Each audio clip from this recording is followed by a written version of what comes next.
So siguro naman, VP, alam mo naman yung mga kung sino yung mga posibleng makakaharap mo sa 2028. Yung mga nagawa mo sa Davao City, do you think yun yung edge mo para manalo sa 2028? Ang edge ko is yung kakayahan ko na gumawa ng mga mahirap na bagay. Yun yung core ko talaga. Core competency ko. Kasi, unang-una, hindi mo ako madaling matakot eh. Tatay ko nga, si President Duterte, pero hindi ako natatakot sa kanya eh. Hindi mo ako madaling mapasunod. Hindi mo ako madalas sa tulad yan, magsasama kayong lahat dyan, tapos ako mag-isa dito. Hindi mo ako matatakot sa ganun eh. So yun talaga yung kapasidad ko, yung competency ko. Kaya ko gumawa ng mga mahirap na bagay. Tatayuan ko yung mga mahirap na bagay. Yung pag-ikot mo sa Pilipinas, you think kaya na ang buong Pilipinas ay maging katulad ng Davao City na disiplinado, involved yung mga tao sa governance? Yung pagbabago ng values ng mga tao, hindi siya magagawa kaagad. Kasi may problema din tayong mga Pilipino sa pag-uugali natin eh. Somehow, through the years, nawala yung values formation sa pagkabata hanggang sa sila ay nagiging adult. So hindi magagawa yon ng isang taon lang. Kailangan natin simulan ulit, turuan ng mga bata ng magandang asal. Noong nakaraang taon, nagtanong-tanong na rin ako sa mga experts, kumbaga sa iba't ibang sektor, sa iba't ibang industriya. Tinatanong ko sila, sitwasyon natin ngayon, nakikita nyo naman, sitwasyon natin ng bayan ngayon. Sabi ko, kaya ba natin baliktarin? Sabi nila, kaya yan, basta lang matapang yung mag-implement. At pangalawa, yung tightening of the belt ba, magtitipid talaga sa gastos. So yun yung naibigay na, kumbaga, quick assessment sa akin. So, kaya. Ngayon issue yung korupsyon. Alam naman natin yan, kaliwat kanan ng korupsyon. Ano ang magiging solusyon ninyo kung sakaling kayo maging Pangulo sa issue ng korupsyon? Unang-una, ano talaga yan eh, yung kamay na bakal sa mga nasa ilalim, hindi mo palalampasin. Kumbaga, pag merong ginawa, alis ka agad, palitan ka agad. Hindi na yung pag-uusapan pa, itatago pa, hindi ganon. Diretso, one shot lang. Ikaw may ginawa na pangungurakot, malis ka na dyan. Ganon. Hindi siya dapat patawarin, hindi siya dapat pinapabayaan, at hindi siya dapat na hindi pinapansin. Na kumbaga parang wala lang. Dapat, pag merong nangyari, alis, palitan nyo yan. Punta na tayo dun sa mga reactions ng mga nasa social media. O lalong-lalo na nung mga ayaw kay VP at nabulabog doon sa inyong pagde-declare. Sabi nila kulang daw yung paghingi mo ng apology. Dapat daw mag-apologize ka doon sa mga remarks mo against the president and yung iba pang mga sinasabi nila na nagawa mo. Bakit ako mag-apologize sa remarks ko sa Pangulo? Hindi nga sila nag-apologize sa ginawa nila sa akin. Documented ang mga threats sa akin. Hindi namin yan nilalabas Kasi nga, meron pang impeachment na mangyayari at yun ay subject nila sa impeachment nila. Ang masasabi ko lang dyan, hindi nga krimen, nagiging impeachable offense. So, hindi ako magsasorry sa kanila. Sila muna magsorry sa akin dahil documented yung threats namin.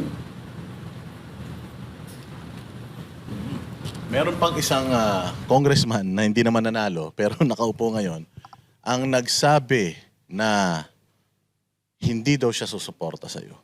Ano mensahe mo sa kanya? Hindi ko rin naman siya sinuportahan nung siya ay tumakbo eh. So, it's a tie. It's a tie. Nauna na akong hindi sumuporta sa kanya. And yung sa sinasabi naman nila na personal interest lang daw yan. Ambition without accountability.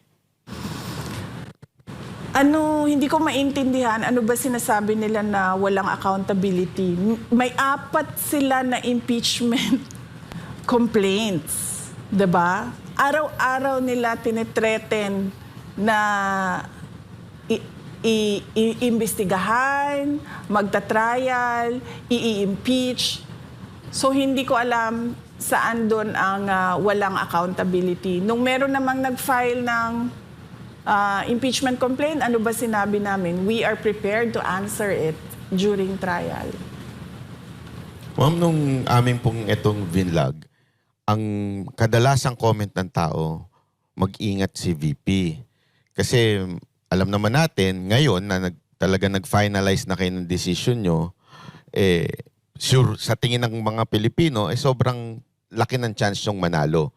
So, dalawa lang yan. It's either i-impeach kayo para hindi na kayo makatakbo or may gawing masama sa inyo. Hindi po ba kayo natatakot na sa pagsalita nyong ito ay malalagay sa alanganin ng inyong buhay? Hindi na ako takot kasi kasama na yun sa desisyon ko na posibleng gagawin sa akin. In fact, sinabi na nga sa akin noon na meron naman talagang plano na mga ganon. So, hindi na ako takot kasi ano na yun kumbaga kalakip na yun sa desisyon na ginawa ko. Hindi siya pwedeng mahiwalay doon sa desisyon ko So, hindi pwedeng nag-decide ako tatakbong president pero matatakot akong patayin ako. Hindi na. So, kinalimutan ko na yun. Wala na yan. Yung pagka panalo naman, Diyos na ang sasagot nun. Kasi nga sabi ng Diyos, di ba? Magplano man ang tao, pero ako pa rin ang masusunod. So, nagplano